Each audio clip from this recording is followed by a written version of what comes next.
When I review last year's financials, the 5 things I typically look at is what was our gross revenue last year? So that's a place to start.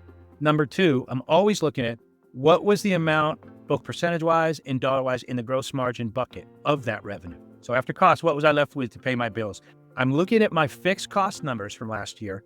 I tend to focus on my monthly average. I can look at the number for what it was for the whole year, take your total expenses. Yeah, there was a weird expenditure from a union audit on this month, or we had to pay something that month, but keep that in there. Don't take it out, and then divide by 12.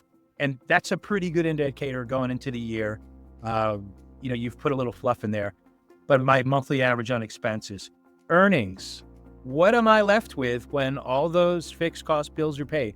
What was in the gross profit bucket? What was it? So I'm looking at percentages, but I'm also looking at real dollar amounts, and I'm just reflecting on all of those things. And then ultimately, sales by month. Nobody does the same amount every month.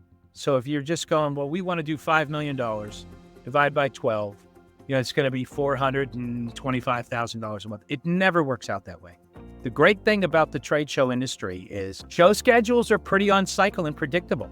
So when I look back at the last 24 months, I can tell that 11.4% of my annual revenue came in January, and 9.9% of it came in February, and 10.3% of it came in March, and 7.3% of it came in April. Anyway, I could look at all that. I know we're going to take a deep dive in the summer months of July and probably August. So we're going to plan to lose money and negative cash flow then.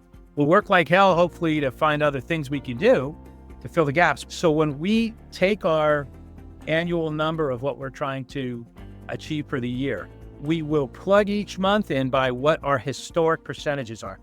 If you haven't figured that out yet in the trade show business, that's maybe one of the best tips I can give you to try and align your forecast with what you're actually going to be doing.